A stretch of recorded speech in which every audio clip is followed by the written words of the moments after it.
Monica is a 14-year-old girl from the slums. Her life is a daily struggle between survival, pain, and trying to find peace in a place that gives her none.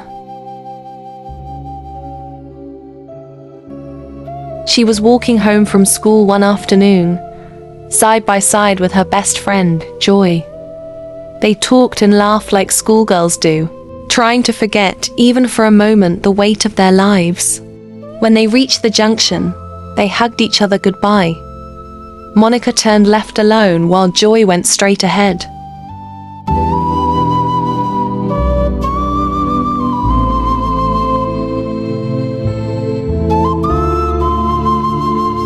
She kept walking and walking.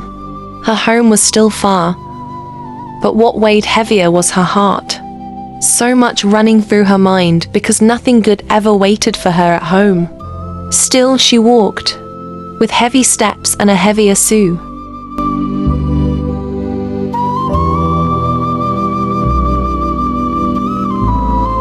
The road felt endless. Dust clung to her feet, just like the pain clung to her heart. Each step was slow, not from tired legs, but from the weight of knowing what waited at the end of that road. No laughter, no welcome, just the same silence, the same sorrow. Her steps slowed as she neared the gate leading not just to their tiny iron sheet house, but into chaos. A place that echoed with shouting, clattering, and pain. It wasn't just a house. It was a storm she had to walk into every day. As soon as she stepped inside, there was no surprise, just the familiar sight of disorder. Dishes scattered across the floor. Clothes carelessly thrown on the bed. She dropped her school bag, went straight to the pot hoping, just maybe, there was something left to eat. She lifted the lid of the pot with trembling hands, but it was empty. Not even a trace. Her face froze, then fell, eyes wide with silent disbelief, lips quivering. Hunger wasn't new, but hope still hurt when it broke. She sat on the unspread bed, its thin, worn-out mattress barely holding her weight. The sheets were crumpled, stained just like everything else around her. Slowly, she bent down to take off her shoes, each movement heavy, drained. Her stomach growled softly, a painful reminder that the pot had been empty. Again, she looked around the room, the dirty dishes, the scattered clothes, the floor that hadn't seen a broom in days. All of it waiting for her, all of it depending on her. And yet, who was there for her? She sat still for a while, her shoes on the floor, her hands resting on her knees. Her eyes stared ahead, unfocused, tired. Inside her mind, questions screamed. Why me? Why always me? How could a 14-year-old carry so much? How was she supposed to clean, to survive, to stay strong on an empty stomach and an emptier heart? Her lips trembled, then her shoulders. Then, finally, the tears came. Silent at first, warm trails rolling down her cheeks, until a sob broke free from her chest, raw and aching. She buried her face in her hands, the weight of it all crashing down. Oh my God, she's weeping, and no one is there to hear her.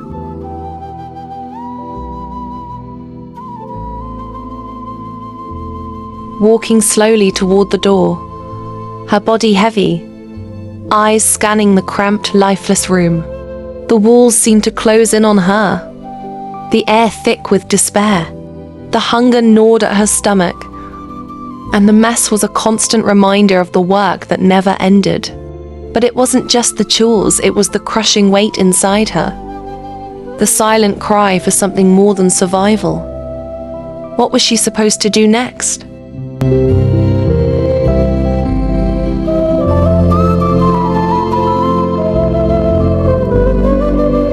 She stepped outside to the veranda. And there it was, a pile of dirty clothes waiting for her, some already soaked in a child's waste, the stench carried by flies that swarmed without care. She didn't flinch. She just stood there, holding her waist, staring in silence, the weight of it all pressing down on her small frame. Her mind raced, not just with what needed to be done, but with the aching thought, how much more can I take? She sighed deeply, her hand resting on her waist, exhaustion settling in her bones.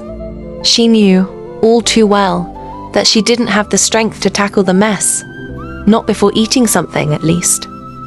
Her body ached for rest, for food, for relief, but there was none. Not today, not tomorrow, just the endless cycle of pushing forward, even when there was nothing left to give.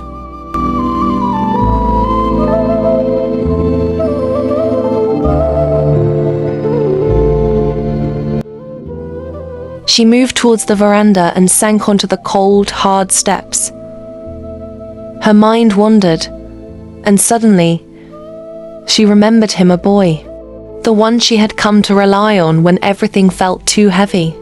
He had become her quiet refuge, even though she was still just a child who had never asked for a relationship, yet somehow found herself in one. It wasn't love, but it was something she clung to in the silence.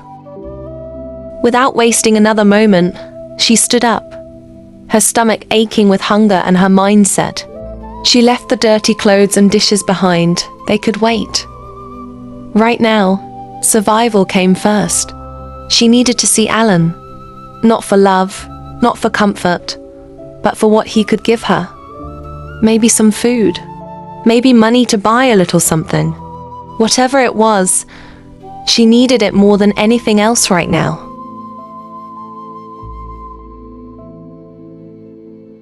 Is this even real? A 14-year-old girl walking through shadows, not for love but for food. A child forced into survival, slipping through cracks no one dares to see. Like a cruel dream to most of us. But sadly, for Monica, this is her reality.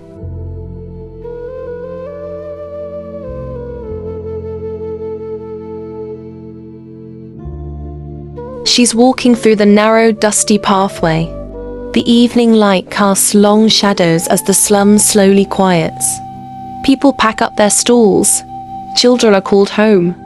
But Monica walks alone, hungry, tired, unseen. No one knows where she's going. No one stops to ask why a young girl walks with such sadness in her steps. She's only 14, but life has already crushed her spirit. Her slippers drag as she moves forward, eyes down, face blank. She's not heading towards safety or comfort.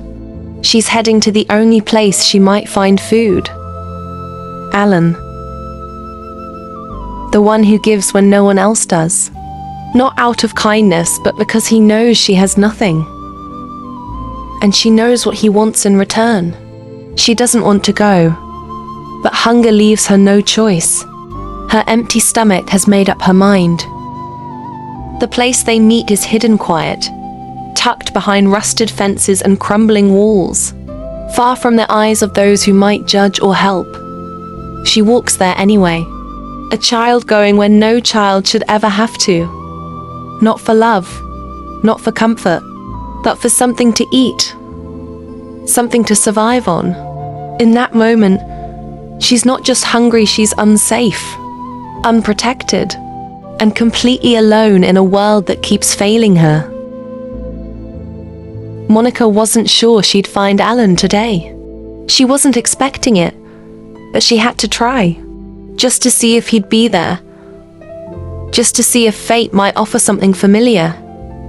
And there he was, seated on the half wall, scrolling through his phone as usual, lost in his own world. Neither of them expected this moment, this brief intersection of their lives. But when their eyes met, a small smile tugged at their lips. For just a second, the weight of the world lifted. It wasn't much, but it was enough for quiet recognition in a place where familiarity is rare, and hope is even rarer. The moment Alan saw Monica, he jumped off the half wall, a big smile spreading across his face. He hadn't expected her, but there she was.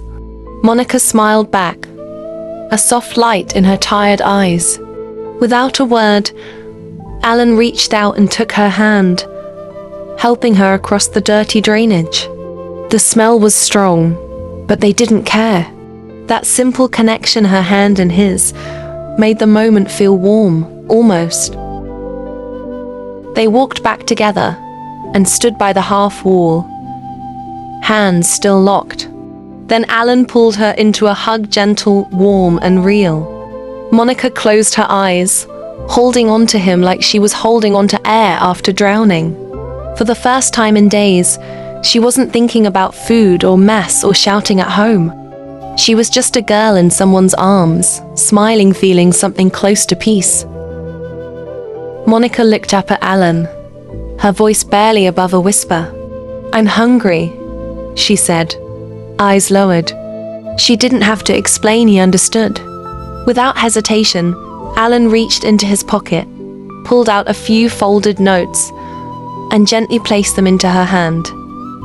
"Go buy something," he said with a soft smile. Monica looked at the money, and for the first time that day, her heart lifted. Not just for the food, but because someone cared. She smiled, small, genuine, hopeful. Alan offered to walk her a short way. They held hands, walking slowly in quiet understanding. At the drainage, he helped her across, like always, carefully, like she mattered. Then, before parting, he pulled her into a gentle hug. It wasn't rushed. It was warm and safe. Monica leaned into it, her eyes closing for a second. When they stepped back, their smiles lingered. No words needed. She turned and walked on her hand, still warm, her heart a little lighter. They hugged goodbye, holding each other a little longer, as if time could slow down just for them. Monica stepped back, her eyes shining with a quiet excitement. With the money still warm in her hand, she turned and began to walk away, her steps quicker now. The thought of finally getting something to eat filled her with hope. It wasn't much, but to her, it meant everything. Alan stood there, watching her until she was a little farther down the path. A soft smile lingered on his face. Then he turned back, walked over to the same half wall, and sat down. Everything looked the same, but it wasn't. That small moment they shared had left something behind. A little warmth, a little peace. Monica reached the small kiosk, an iron sheet structure patched together like most things in her world. Rusty, uneven, and loud with sizzling oil, it still offered something she desperately needed. She handed over the money Alan had given her, and the vendor scooped a portion of hot chips into a small paper bag.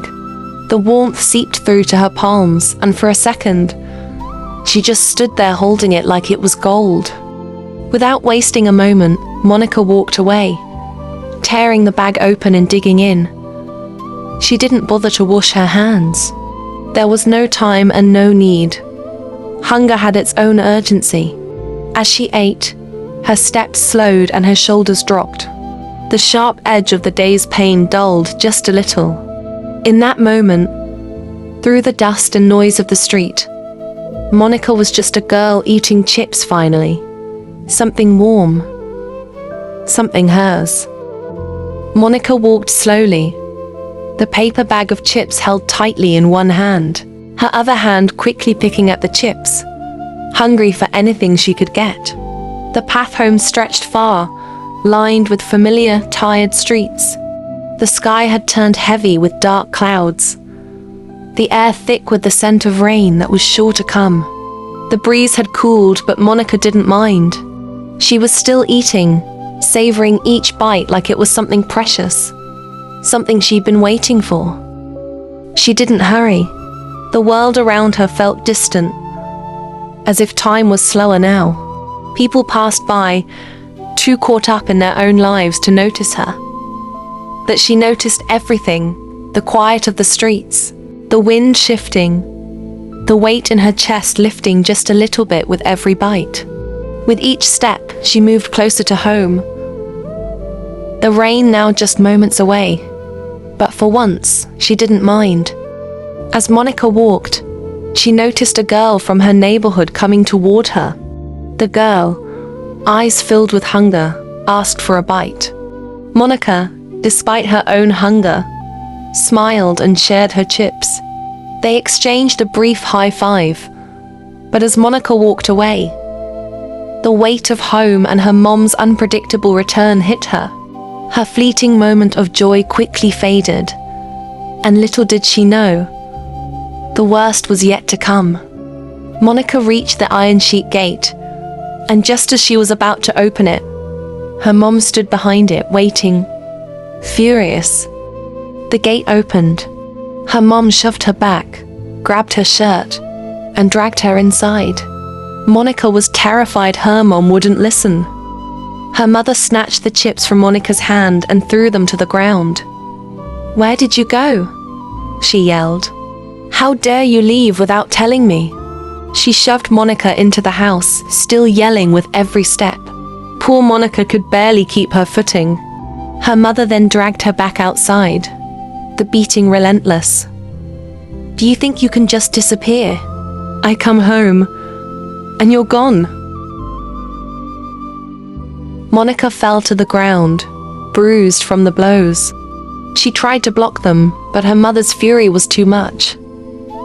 "Please, stop," Monica begged, her voice trembling, but the beating continued, her face pressed into the dirt.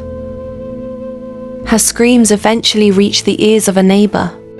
The neighbor rushed to Monica, pulling her mother away with anger and compassion. "Enough," she shouted. "Why do you beat her like this?" Monica's mother struggled, but the neighbor stood firm. "I won't let you. Not anymore."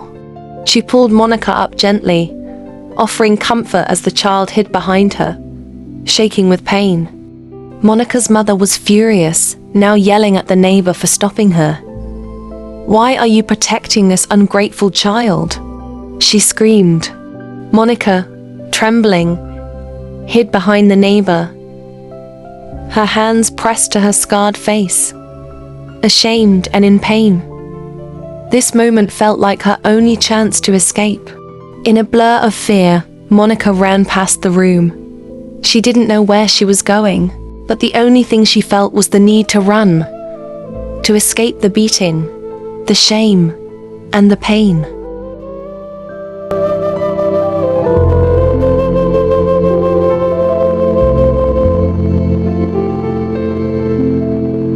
She escaped. But is she truly free? What happens next could break or build her. Subscribe now. Your support helps us continue telling real stories from the heart of the slums.